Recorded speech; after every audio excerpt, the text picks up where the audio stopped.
Hi hello ನಮಸ್ಕಾರ, ಎಲ್ಲ ಹೇಗಿದ್ದೀರಾ? ನಾನು ನಿಮ್ಮ ಆದಿತ್ಯ ಹರಡಿಕರ್.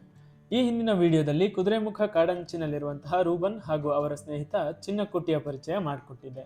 ಜೊತೆಗೆ ರೂಬನ್ ಅವರ ಬಗ್ಗೆ ಸ್ವಲ್ಪ ವಿಷಯಗಳನ್ನು ಕೂಡ ನಿಮ್ಮ ಜೊತೆ ಹಂಚಿಕೊಂಡಿದ್ದೆ. ರೂಬನ್ ಅವರ ಜೊತೆ ಮಾತಾಡಿದ್ದು ಆಗಿತ್ತು, ಹಂದಿಯ ಆಗಮನ ಕೂಡ ಆಗಿತ್ತು, ನನ್ನ ಕೈಯಾರೆ ಬಿಸ್ಕೆಟ್ ಕೊಟ್ಟಿದ್ದು ಆಗಿತ್ತು. ಆದರೆ ಆ ವಿಡಿಯೋ ಅರ್ಧಕ್ಕೆ ನಿಂತಿತ್ತು.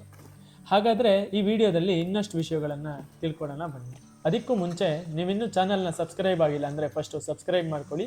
ಹಾಗೆ ಈ ವಿಡಿಯೋನ ಕೊನೆವರೆಗೂ ನೋಡಿ, ಇಷ್ಟ ಆದರೆ ಲೈಕ್ ಕೂಡ ಮಾಡಿ.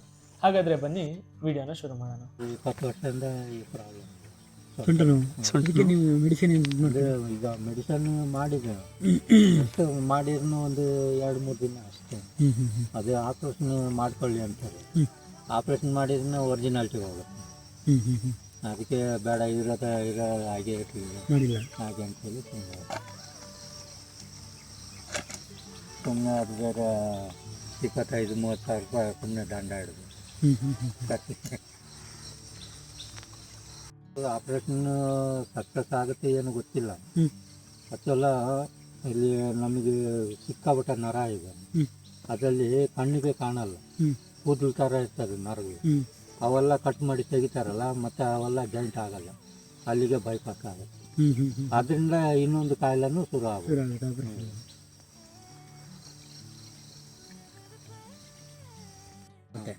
ಹೋಗಿ ಒಂದು 10 ಗಂಟೆಗೆ ಬಂದಮೇಲೆ ಅಷ್ಟರೊಳಗೆ ಇದಕ್ಕೆಲ್ಲ ಊಟ ಎಲ್ಲ ಆಗಿರ್ತದೆ.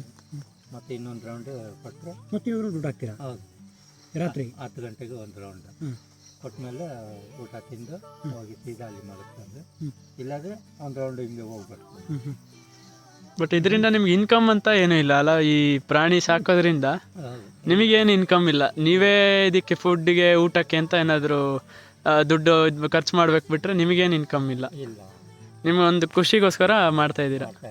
ಇದಕ್ಕೆ ಎಷ್ಟು ವರ್ಷ ಆಯಿತು ಈ ಹಂದಿಗೆ? ಇವಾಗಲಾದರೂ ಸ್ವಲ್ಪ ಬೆಕ್ಕೆಲ್ಲ ಕಮ್ಮಿ ಆಗಿದ್ದಿಗೆ ಖರ್ಚು ಕಮ್ಮಿ ಆಗಿದೆ. ಹಾಂ, ದಿನಕ್ಕೆ ಕಮ್ಮಿ ಅಂದ್ರೂ 2,500-3,000 ರೂಪಾಯಿ ದಿನಕ್ಕೆ ಒಂದು ದಿನಕ್ಕೆ ಅಷ್ಟು ಬೇಕಾಗ್ತಿತ್ತು. ಎಲ್ಲ ನಿಮ್ಮದು ಮೆಕ್ಯಾನಿಕ್ ಕೆಲಸನೇ? ಹೌದು. ಹಾಂ, ಅವಾಗೆಲ್ಲ ಸಿಕ್ಕಾಪಟ್ಟೆ ಗಾಡಿ. ಹಾಂ ಹಾಂ ಸಪೋಸ್ ಮೀನು ಇಲ್ಲಿ ಎಲ್ಲಾದ್ರು ಬರಲಿಲ್ಲ ಅಂದ್ರೆ ಹಾಂ ಸೀದಾ ಗಾಡಿ ಸ್ಟಾರ್ಟ್ ಮಾಡ್ತೀನಿ, ಹಾಂ ಸೀದಾ ಕಾರ್ಕಳ ಹೋಗ್ತೀನಿ. ಹಾಂ, ಅಲ್ಲಿಂದ ತರೋದು? ಅಲ್ಲಿ ಬ್ಯಾಗಲ್ಲಿ ತುಂಬಿಸ್ಕೊಂಡು ಬರೋದು ಮೀನು. ಒಬ್ಬ ತಗೊಂಬಂದು ಎಲ್ಲ ಕ್ಲೀನ್ ಮಾಡಿ ಹಾಂ, ಮತ್ತೆ ಉಪ್ಪು ಹಾಕಿ ಬೇಯಿಸಿ ಕೊಡೋದು. ಒಟ್ನಲ್ಲಿ ಹಾಕ್ಲೇಬೇಕು ಅಂತ. ಹೊಟ್ಟೆ ನನಗೆ ಅವಾಗ ಉಪವಾಸ ಇಡಬಾರ್ದು. ಹಾಂ, ಹೊಟ್ಟೆ ತುಂಬಬೇಕು ಅವಕ್ಕೆ. ಗಾಡಿ ಯಾವುದು? ಯಾವುದು ನಿಮ್ಮ ಬೈಕ್ ಇದೆಯಾ? ಬೈಕ್ ಸ್ಕೂಟ್ರ್ ಯಾವುದು? ಅಲ್ಲಿ ಒಂದು ಇತ್ತು. ಈ ಹಂದಿಗೆ ಎಷ್ಟು ವರ್ಷ ಆಯ್ತು ಅಂದ್ರಿ ಟೋಟಲ್? ಟೋಟಲ್ ಒಂದು 13-14 ವರ್ಷ. 13-14 ವರ್ಷ. ಇಲ್ಲಿಗೆ ಬರ್ತಾ 10 ವರ್ಷ ಆಯ್ತಾ? 11 ವರ್ಷ. 11 ವರ್ಷ. ಇದ್ರ ಜೊತೆದು ಯಾರೋ ಶಿಕಾರಿ ಮಾಡಿದ್ರು, ಹೆಣ್ಣು ಇದ್ದಿದ್ದು ಶಿಕಾರಿ ಮಾಡಿದ್ರು. ಇದ್ದು ದಿನ ಬಂದೇ ಬರುತ್ತೆ ಅಂದ್ರೆ ಮಿಸ್ಸೇ ಇಲ್ಲ, ದಿನ ಬರುತ್ತೆ, ಒಂದು ದಿನನೂ ಮಿಸ್ ಮಾಡಲ್ಲ. ನೀವು ದಿನಾನು ಹಾಕ್ತೀರಾ? ಲೇಟಾಗಿ ಬರ್ತದೆ. ಲೇಟಾಗಿ ಬರೋದ್ರ ಮುಂಚೆ ನಾನೇ ಹೋಗಿ ಹುಡ್ಕೊಂಬರ್ತೀನಿ. ಹಾಂ ಹಾಂ ಹಾಂ, ಎಲ್ಲಿದ್ರು ನೀವೇ ಕರಿತೀರಾ? ಕರ್ಕೊಂಬಂದು ಊಟ ಕೊಟ್ಟು ಆಮೇಲೆ ಬೇರೆ ನಾಯಿಗಳಿಗೆಲ್ಲ ಊಟ ಕೊಟ್ಟು. ಹಾಂ ಹಾಂ ಹಾಂ. ನಿಮ್ಮ ವಾಯ್ಸ್ ಕೇಳಿದ್ರೆ ಬಂದ್ಬಿಡುತ್ತಾ ನೀವು ಕರೆದ್ರೆ?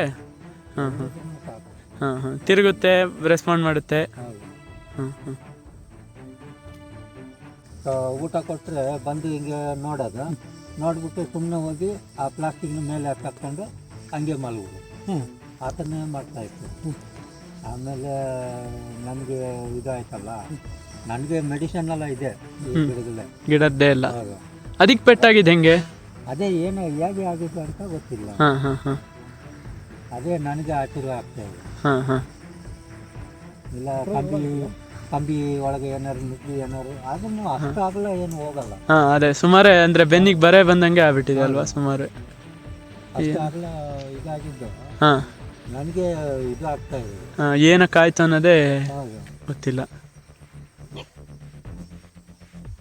ನಿಮಗೆ ಹೆಂಗೆ ಮೆಡಿಸಿನ್ ಮಾಡ್ತೀರೋ ಅದಕ್ಕೂ ಹಂಗೆ ಹಚ್ತಾ ಇದ್ದೀರಾ ನೀವು? ಮಾಡಿ ಹಾಂ ಹಾಂ ಮತ್ತೆ ಈಗ ಸೆಟ್ ಆಯ್ತು. ಹಾಂ ಹಾಂ ಹಾಂ.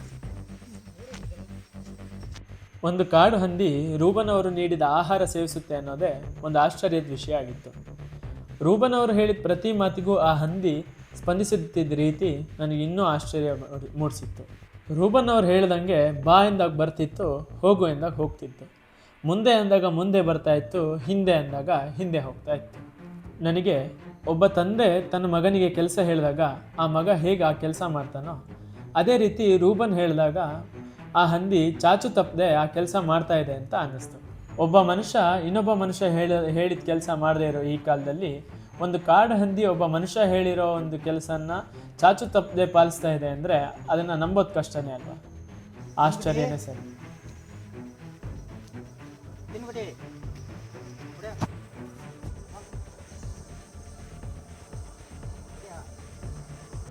ನಾವು ಸುಮಾರು ಹೊತ್ತಿಂದ ರೂಬನ್ ಅವ್ರ ಜೊತೆ ಮಾತಾಡ್ತಾ ಇದ್ವಿ.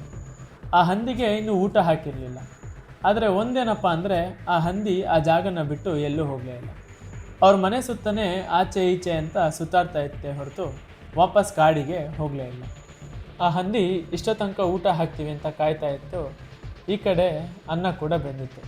ಹಾಗಾದರೆ ಈಗ ಆ ಹಂದಿಗೆ ಆಹಾರ ಹಾಕೋ ಸಮಯ.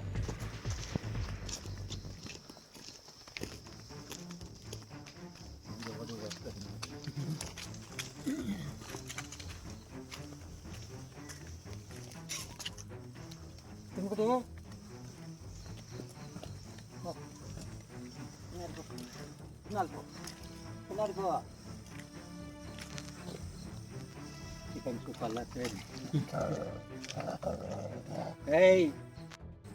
ಒಂದು ಹಣ್ಣನ್ನು ಬಿಡೋಣ. ಹೌದಾ?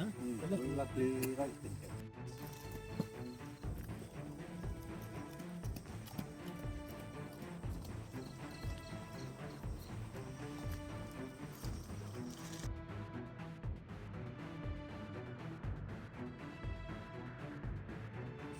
ಫಸ್ಟ್ ಟೈಮು ಈ ಥರ ಒಂದು ಕಾಡು ಹಂದಿ ನನ್ನ ಪಕ್ಕ, ಅಂದರೆ ನಾನು ಇಷ್ಟು ಹತ್ತಿರದಲ್ಲಿ ನೋಡ್ತಾ ಇರೋದೇ ಫಸ್ಟ್ ಟೈಮು. ಅದರಲ್ಲೂ ನನ್ನ ಪಕ್ಕನೇ ಇದೆ. ಇದು ಕಾಡು ಹಂದಿ, ಯಾಕೆಂದರೆ ಊರಂದಿ ಆದರೂ ಈ ಥರ ಪಕ್ಕದಲ್ಲಿ ಬೇರೆ ಬೇರೆ ಕೊಳಕಿರೋ ಏರಿಯಾದಲ್ಲಿ ಸಿಗ್ಬೋದು. ಈ ಥರ ಒಂದು ಸ್ವಚ್ಛಂದ ಪರಿಸರದಲ್ಲಿ ನನ್ನ ಪಕ್ಕನೇ ಕಾಡು ಹಂದಿ ಇದೆ ಅಂತ ನನಗೆ ನಂಬಕ್ಕಾಗ್ತಾ ಇಲ್ಲ. ಅದು ನೋಡಿ ಎಷ್ಟು ಆರಾಮಾಗಿ ಊಟ ಮಾಡ್ತಾ ಇದೆ. ಅನ್ನ ಹಾಕಿದ್ದಾರೆ, ಆರಾಮಾಗಿ ಊಟ ಮಾಡ್ತಾ ಇದೆ. ನಾವು ಇಲ್ಲಿದ್ದೀವಿ ಅನ್ನೋದನ್ನು ತಲೆ ಕೆಟ್ಕೊಳ್ಳದೆ ಊಟ ಮಾಡ್ತಾ ಇದೆ.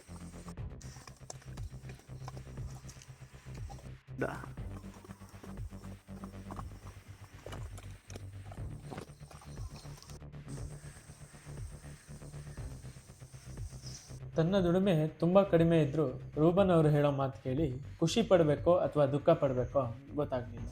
ಇನ್ನೂ ಸುಮಾರು ಸಾಕಬೇಕಂತನೂ ಆಸೆ. ಅದು ಮುಂಚೆನೂ ಒಂದ್ಸಲ ವಿಡಿಯೋದಲ್ಲಿ ಹೇಳಿದ್ದೆವು. ಈಗ ನಾನು ಮಧ್ಯದಲ್ಲಿ ಇರಬೇಕು, ನನ್ನ ಸುತ್ತಲೂ ಪ್ರಾಣಿಗಳೇ ಇರಬೇಕು ಅಂತ ಅದು ಒಂದು ಆಸೆ ಇದೆ ನನಗೆ. ಯಾವಾಗ ಅದು ಆಗುತ್ತೆ ನೋಡೋಣ. ತುಂಬ ಇಷ್ಟಪಟ್ಟಿದ್ದೀನಿ ಅದು. ಅದು ಯಾವಾಗ ಆಗುತ್ತೋ ಗೊತ್ತಿಲ್ಲ. ಇನ್ನು ಈ ಹಂದಿ ವಿಷಯಕ್ಕೆ ಬರೋಣ. ಯಾರಿಗೂ ತೊಂದರೆ ಮಾಡದೆ ರೂಬನ್ ಅವ್ರು ಕೊಟ್ಟ ಆಹಾರ ಸೇವಿಸಿ ತನ್ನಷ್ಟಕ್ಕೆ ತಾನು ಕಾಡಿಗೆ ಹೋಗುತ್ತಿದ್ದ ಈ ಹಂದಿನ ಯಾರೋ ಶಿಕಾರಿ ಮಾಡಿದ್ರು ಅನ್ನೋ ಸುದ್ದಿ ಕೇಳಿಬಂತು. ಮನುಷ್ಯರ ಹೊಟ್ಟೆ ಕಿಚ್ಚು ಆಸೆಗಳಿಂದ ಆ ಪಾಪದ ಹಂದಿ ಬಲಿಯಾಯ್ತೇನೋ ಅಂತ ತುಂಬ ಬೇಜಾರಾಯಿತು. ಒಟ್ಟಿನಲ್ಲಿ ಮನುಷ್ಯನ ದುರಾಸೆಗೆ ಮತ್ತು ಹೊಟ್ಟೆ ಕಿಚ್ಚಿಗೆ ಮಿತಿ ಇಲ್ಲ ಬಿಡಿ. ಸರಿ, ಹಾಗಾದರೆ ಈ ವಿಡಿಯೋನ ಮುಗಿಸೋ ಸಮಯ ಬಂದಿದೆ. ನಿಮಗೆ ಈ ವಿಡಿಯೋ ಇಷ್ಟ ಆಗಿದ್ದರೆ ಲೈಕ್ ಮಾಡಿ, ಶೇರ್ ಮಾಡಿ, ಹಾಗೆ ಚಾನಲ್ನ ಸಬ್ಸ್ಕ್ರೈಬ್ ಮಾಡಿ. ಹಾಗಾದರೆ ಮುಂದಿನ ವಿಡಿಯೋದಲ್ಲಿ ಸಿಗೋಣ. ಅಲ್ಲಿವರೆಗೆ ನಮಸ್ಕಾರ.